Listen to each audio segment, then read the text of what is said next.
This is the way the story of Little Fred Riding Hood begins. Little Fred Riding Hood lived in a little woods in a little house with his little mother. As a lad, it could not be said that he was good-looking. Nor very smart, for he could only count up to 1. 1? And he did that badly. But the one thing that could be said about Little Fred Riding Hood was that he had a beautiful voice and could sing like a bird. And one morning, his mother said to him, Freddie, dear. Yes, Ma? If you don't stop that off-key singing around the house, I'm going to lay into you with this broom. But, Ma, Granny spent a fortune giving me singing lessons. Yes, I know she did, and I think it's high time we got even with her. Now, here, take this basket of sheet music and go through the woods to Granny's house.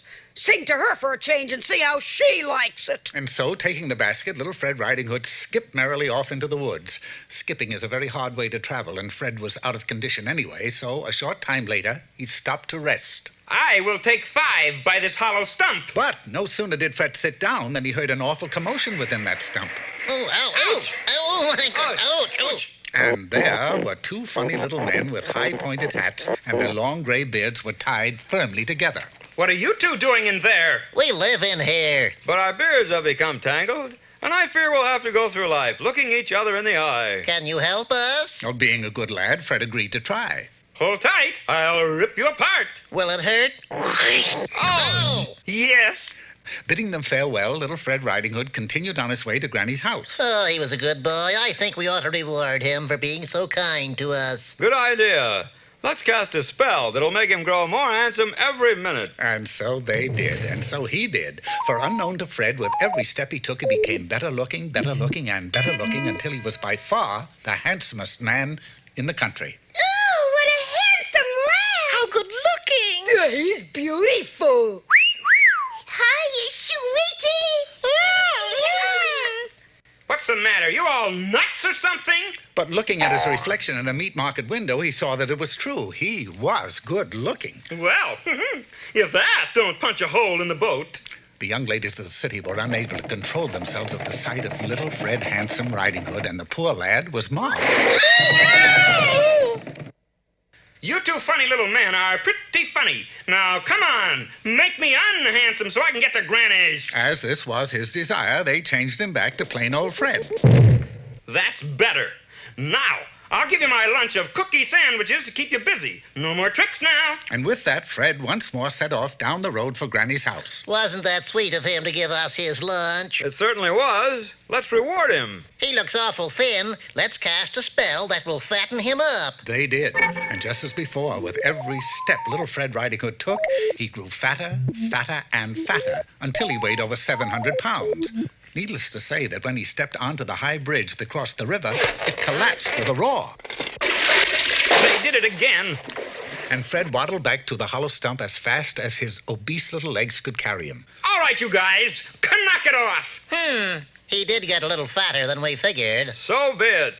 And Fred was returned to normal. Why do you 2 keep casting spells onto me? Because each time we've met, you have done a good deed for us. And that is our way of rewarding you. Some reward?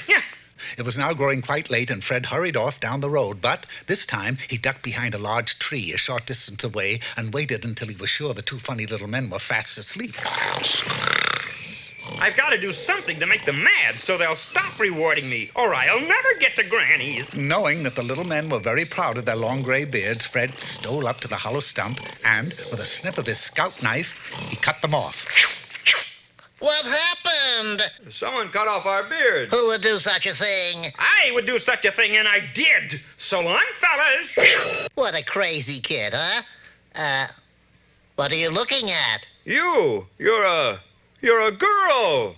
What are you looking at? You're a girl, too.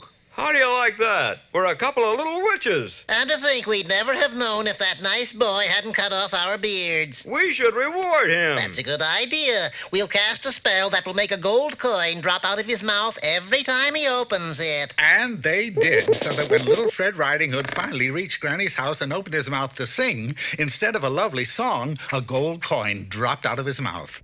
Then another, and another, and another.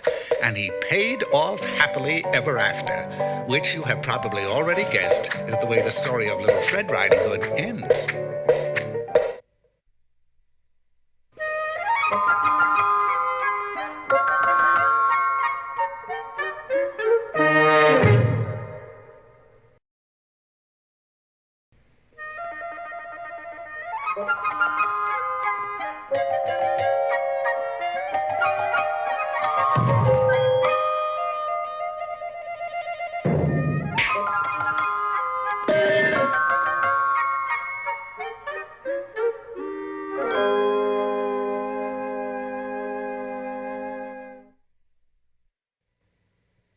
Quite some time ago, a young bear, upon reaching his 21st birthday, said to his mother, I think I'll take a walk in the rain. You go out in your bare feet and you'll catch cold. but he paid his mother no heed and took a 3-hour constitutional in what amounted to a torrential downpour. Oddly enough, he didn't catch cold, but he did contract a severe case of up-and-down fever, which ran up and down the coast at that time of year. I feel awful. Where am I? Citrus of Lemon Hospital, I'm your nurse, and I shall watch over you until you're well healed again. The fever-racked Bruin had a nasty time, and for a while it was doubtful whether he would ever pull through. And then, suddenly, instead of taking a turn for the worse, he took a turn for the nurse. Boy, what'd you do to me? The bear got his health, and the nurse got a husband. They were married in the little church around the corner, up the hill, across the tracks from Grandma's house. I now pronounce you husband and wife. Give the little lady a bear hug. We now move forward in our story some 10 years later. Mr. and Mrs. Bear reside in this cozy cottage. They have a 10-year-old bear son. Well, that is, he doesn't run around bear. He's a bear, little bear. I mean, well, you know what I mean. Daddy, where's my baseball glove? Don't ask me, kid. There's so much junk lying around here, I can't even find a front door. Oh, it's true. The house was a mess. And it was all because Mrs. Bear sat around all day watching television and munching chocolates. Ethel, are you in this room? I'm over in the corner watching the radio. The narrator said you were watching television. Television's busted. I'm watching radio. Well, look, Ethel, this place is a mess. And it's about time we cleaned up around here. She cleaned up all right, and she started by mopping up the floor with Mr. Bear. Leave me alone when I'm watching radio. This deplorable situation existed for 1 year, and then, one day, Mr. Bear put his foot down. Ow! Ooh, I'm sorry, kid. I didn't see you. Ethel, I'm going to make a very important phone call, if I can find a phone. It took 1 full week, but by tracing the wire, he finally located the instrument. Hello? Home Economy Bureau? Say, send over a home economist, will you? Why you doing that? Because somebody's going to come over and see how we're living, that's what. You'll send one over? Keno, lady. She's on her way. So is dinner. Porridge is on the table. Whereabouts is the table? It's in the dining room somewhere. We'll find it. Thanks to the steam emanating from the porridge bowls, they found the table and prepared to dine. Ooh, this porridge is too hot. Yeah, you're right. It is a trifle warm. It's too hot for me to eat. Come on, we'll take a walk in the woods and let it cool off. What about the home economist? Let her cool her own porridge. No. I mean, suppose she gets him and finds nobody home. So she'll wait. Well, as if you hadn't guessed by now, the home economist was named Goldilocks. This place needs dusting. I don't know how she did it, but the next thing she saw was the porridge on the table. Better sample this and make out a consumer's report. Brand X is far superior to Brand Y or Z. And it tastes just like the higher-priced mush. Next in line was the durability test on the furniture. They're all Danish modern. Making a note of it, she then went upstairs to examine the bedroom, which was a very difficult thing to do, as this was a 1-story house. 3 beds, leaping lizards. Yes, Goldilocks was once the voice of little orphan Annie before she had her eyes fixed. Anyway, our little home economist tested all 3 beds and eventually fell asleep on the smallest of the 3. Well, we're home. Let's eat. Hey, somebody's been eating my porridge. Yeah, somebody's been eating mine. Whoever ate mine even ate part of the bowl. Mush Spaglers! Don't be silly. It was probably the home economist. Oh, my gosh, look at my rocking chair. It's still rocking. We've been invaded! Calm down. I tell you, it's probably the home economist. It was then that Goldilocks' snoring fell upon their ears. I hope it isn't those boys from UCLA looking for another mascot. I'll get my gun. It was a mighty concerned threesome that ascended the stairs. I thought this was a one-story house. Shh, the snoring's getting louder. Well, sir, they spotted Goldilocks sleeping in the little bear's bed. Well, that's better. You in the little bear's bed. Give your name, rank, and serial number. Oh, hello. I'm Goldilocks, the home economist. Now, you see, Ethel, I told you. Say, what do you think of our living conditions, Annie? Goldilocks, I think you're living in squalor. Isn't that near Beverly Hills? By squalor, I mean that your living conditions are deplorable, awful, real bad. That's what I've been telling Ethel for years. What can we do about it? Move. I shall see to it that you live in a nice, clean, modern apartment specifically designed for bears. Wonderful! And so the three bears moved, but they weren't happy. Nice, clean, modern apartment. Phooey! Well, at least it's got air conditioning.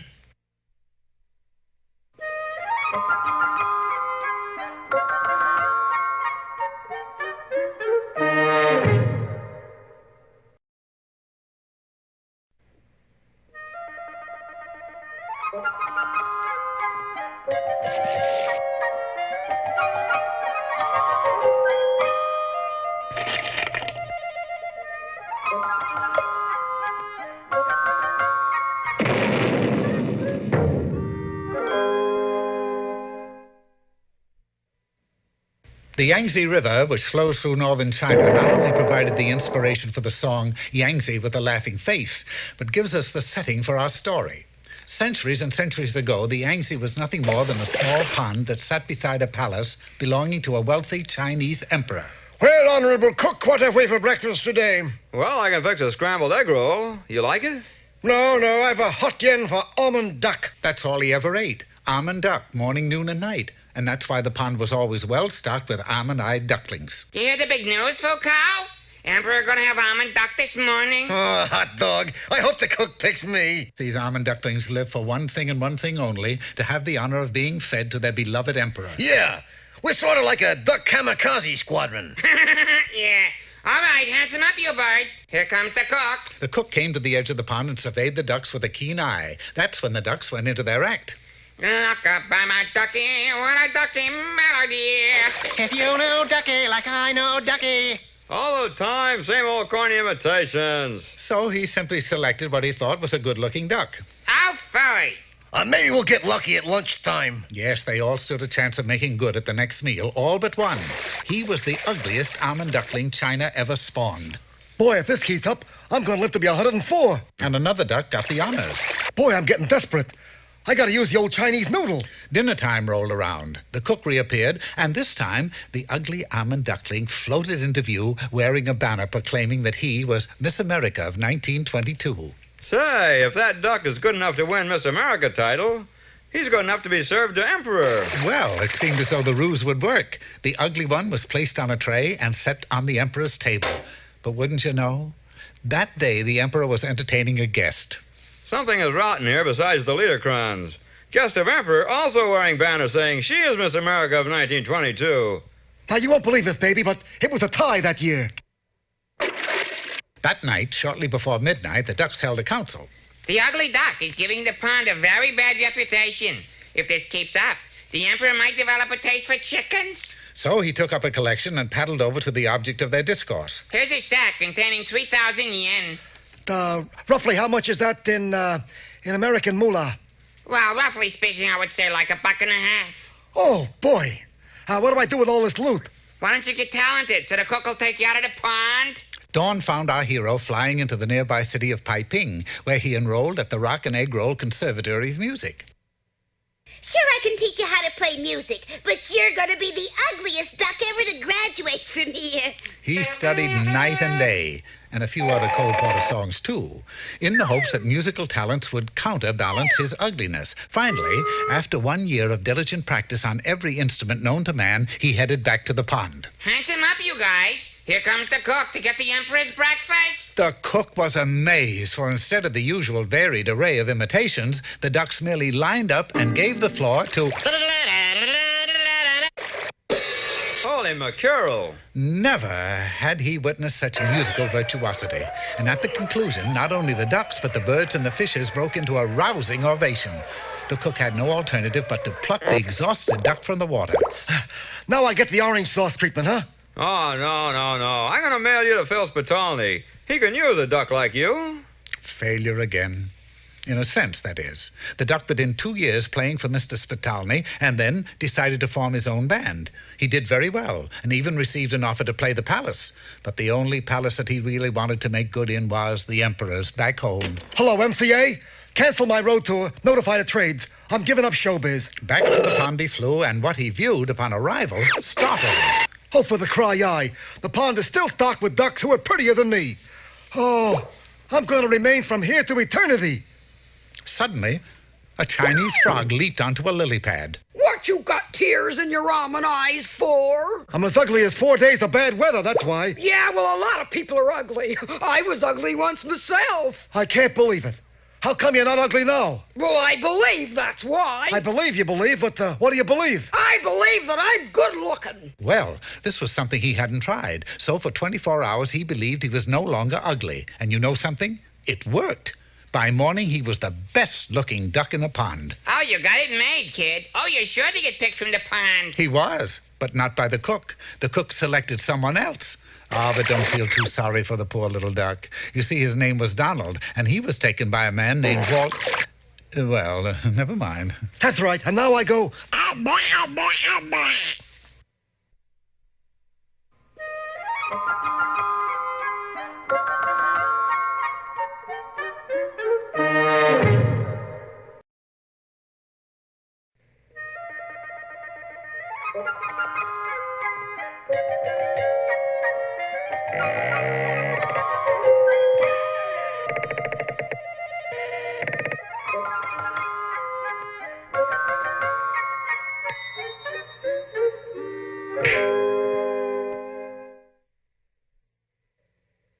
There was once a handsome young prince named John, and where one finds a handsome young prince, one is most certain to find a beautiful young princess.